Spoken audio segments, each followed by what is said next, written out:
Assalamualaikum warahmatullahi wabarakatuh. Selamat datang di channel Cahaya Islam. Semoga video ini bisa memberikan manfaat untuk kita semua dan tonton sampai selesai ya, agar tidak menimbulkan kesalahpahaman. Selamat menonton. Hari kiamat merupakan salah satu rukun iman yang wajib kita imani.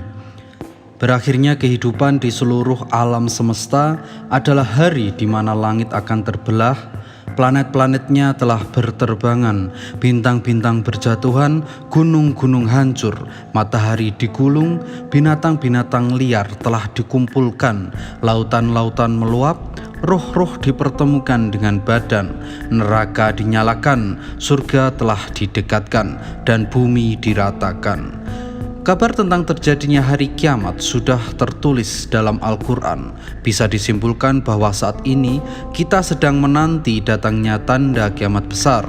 Menjelang terjadinya kiamat besar akan terjadi petaka dan huru-hara yang akan melanda manusia, khususnya umat Islam. Dalam Al-Quran, sebelum datangnya kiamat, ada beberapa makhluk yang sudah dijadwalkan untuk hadir menemani manusia. Ada yang tugasnya untuk membawa manusia kepada keburukan, dan ada juga yang membawa pada kebaikan. Lalu, apa saja makhluk pertanda hari kiamat tersebut? Berikut ini penjelasannya. 1. Imam Al-Mahdi. Nama beliau adalah Muhammad bin Abdullah Al-Mahdi Al-Fatih Al-Quraisy. Beliau adalah keturunan Rasulullah SAW dan termasuk salah satu Khulafur Rasyidin. Imam Mahdi adalah seorang Quraisy yang muncul di akhir zaman untuk memenuhi dunia dengan keadilan, sebagaimana sebelumnya telah dipenuhi dengan kezaliman. Beliau menetap di bumi antara 7 sampai 9 tahun. Al-Mahdi bersama Nabi Isa dan pasukan muslim akan memerangi pengikut-pengikut Dajjal. Perang tersebut adalah perang terbesar sepanjang sejarah dan akan menjadi perang terakhir yang terjadi di muka bumi. Dikabarkan perang tersebut kembali seperti zaman dahulu, yaitu menggunakan benda-benda tajam seperti pedang, tombak, dan sebagainya. 2. Dajjal. Menjelang terjadinya hari kiamat, akan muncul sesosok yang menganggap bahwa dirinya adalah Tuhan. Memang ia diberi kekuatan oleh Allah Subhanahu wa Ta'ala dengan tujuan untuk menjadi cobaan bagi umat manusia. Apakah manusia ini akan tetap berpegang teguh terhadap agamanya atau lebih mengikuti Dajjal si mata satu? Dajjal adalah seorang makhluk kafir yang sangat jahat. Dalam eskatologi Islam, ia akan muncul menjelang kiamat. Menurut hadis, Nabi Muhammad SAW bersabda, sejak Allah Subhanahu wa Ta'ala menciptakan Nabi Adam alaihissalam sampai ke hari kiamat nanti, tidak ada satu ujian pun yang lebih dahsyat daripada Dajjal. Nabi Muhammad SAW mengingatkan para pengikutnya untuk membaca dan menghafal 10 ayat pertama dari surat Al-Kahfi sebagai perlindungan dari Dajjal, dan kalau bisa berlindung di kota Madinah atau Mekah, karena Dajjal tidak akan pernah bisa masuk ke kota tersebut yang dijaga oleh para malaikat. Dajjal akan berada di bumi selama 40 hari dan dia akan mengelilingi bumi dalam waktu yang singkat untuk mengajak orang menjadi pengikutnya. Bagi yang membangkang dan tidak mengikutinya, maka ia akan diberikan kesengsaraan oleh Dajjal. 1 hari pertama seperti 1 tahun, 1 hari kedua seperti 1 bulan, 1 hari ketiga seperti sepekan, dan hari berikutnya seperti hari-hari biasanya. Nomor 3. Isa Al-Masih. Nabi Isa akan turun ke dunia di menara timur Damasik saat kaum muslimin hendak mengerjakan sholat berjamaah. Turunnya Nabi Isa dengan diapit 2 malaikat yang mengenakan 2 pakaian yang dicelupkan dengan minyak waras dan za'faran yang memiliki wangi yang sangat harum, serta ketika ia mengibaskan rambutnya, keluarlah permata darinya. Setelah mengerjakan sholat, beliau memimpin perang melawan Dajjal yang diikuti oleh 70.000 orang Yahudi. Ketika Dajjal melihat Nabi Isa, maka tubuhnya meleleh seperti melelehnya garam dalam air. Kemudian ia terbunuh oleh Nabi Isa alaihissalam dengan pedangnya di pintu Lut. Saat itulah berakhir perang terbesar di dunia dan perang terakhir yang terjadi di muka bumi ini. Yang keempat, Dabbat al-Ard. Dabbat al-Ard merupakan binatang buas atau bisa disebut dengan monster yang muncul dari perut bumi. Dalam Islam sendiri, makhluk ini merupakan sebagian dari tanda datangnya hari penghakiman. Binatang ini akan keluar dari kota Mekah, tepatnya di dekat Gunung Safa. Waktu keluarnya sendiri setelah terbitnya matahari dari barat. Makhluk ini memiliki kemampuan berbicara yang fasih dalam berbagai macam bahasa. Selain itu, ia juga membawa tongkat Nabi Musa alaihissalam di tangan kiri dan sementara tangan kanannya memakai cincin Nabi Sulaiman alaihissalam. Dia akan keluar dari bukit Safa dan Marwah. Makhluk tersebut seperti gabungan dari banyak binatang. Ia memiliki kepala seperti kerbau, sementara matanya menyerupai babi dan telinganya menyerupai gajah yang memiliki tanduk rusa jantan, lehernya seperti burung unta. Dada makhluk ini menyerupai singa dengan warna kulit harimau. Dia juga memiliki panggul yang mirip kucing, namun ekornya seperti biri-biri jantan dan kakinya seperti unta. Dalam penjelasan lain dikatakan bahwa tubuhnya begitu besar, namun gerakannya sangat cepat. Selain itu, sosok ini akan menandai wajah-wajah manusia seluruh dunia. Bagi yang beriman, Dabbat al-Ard akan membuat wajah si manusia tersebut menjadi cerah. Tetapi sebaliknya, ketika yang ditandainya adalah orang kafir, maka makhluk tersebut akan menjadikan wajah sosok tersebut menjadi gelap. Nomor 5, Ya'juj dan Ma'juj. Munculnya Ya'juj dan Ma'juj adalah keburukan yang dekat yang telah diperintahkan oleh Rasulullah SAW. Dari Zainab binti Jahsy bahwa Nabi datang kepadanya dengan tergopoh-gopoh.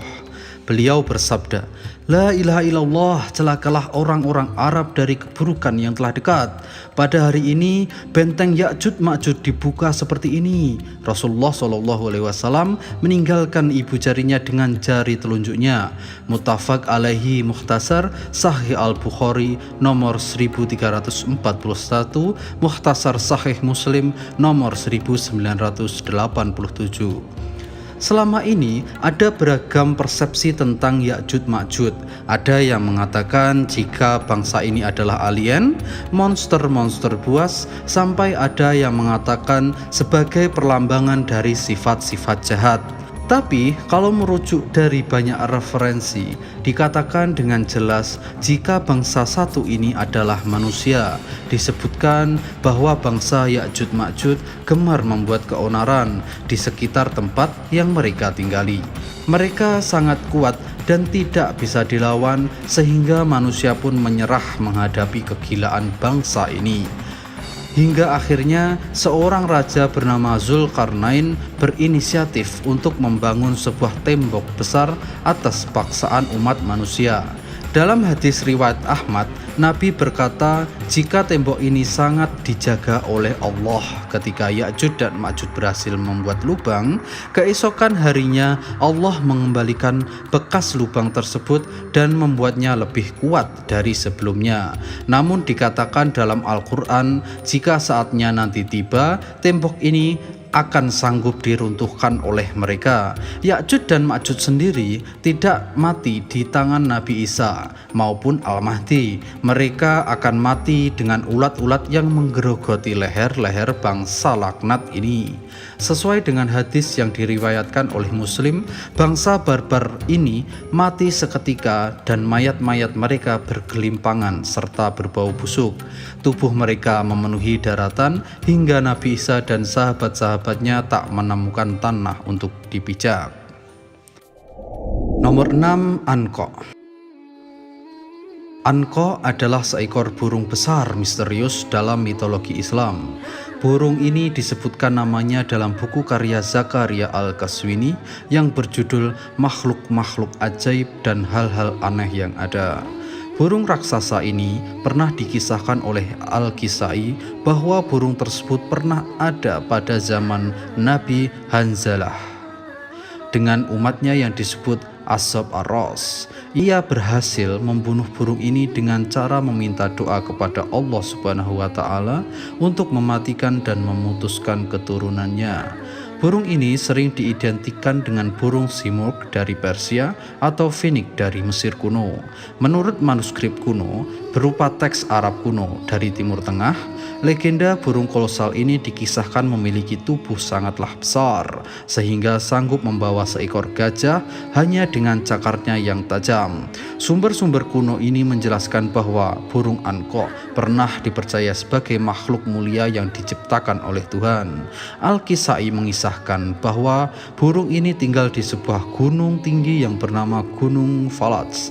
Apabila burung itu terbang, maka ia sanggup menutupi matahari seperti awan. Bulunya memiliki warna yang sangat banyak, lehernya seperti leher unta, memiliki 4 sayap, 2 panjang serta 2 lagi ukurannya lebih pendek. 7. Azazil.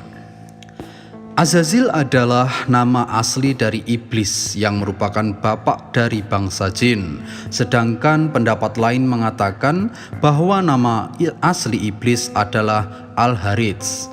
Menurut syariat Islam, Azazil adalah pemimpin kelompok syaitan dari kalangan jin dan manusia. Menurut keyakinan agama Islam bahwa sebelum diciptakannya Adam, Azazil pernah menjadi imam para malaikat, Sayyid al-Malaikat, dan Khazin al-Jannah atau bendaharawan surga. Sebelum dilaknat oleh Allah, Azazil memiliki wajah rupawan cemerlang, mempunyai 4 sayap, banyak ilmu, terbanyak dalam hal ibadah, serta menjadi kebanggaan para malaikat, dan dia juga pemimpin para malaikat. Setelah ia enggan untuk bersujud kepada Adam, Allah mengubahkan mukanya pada asalnya yang sangat indah cemerlang menjadi bentuk seperti babi hutan.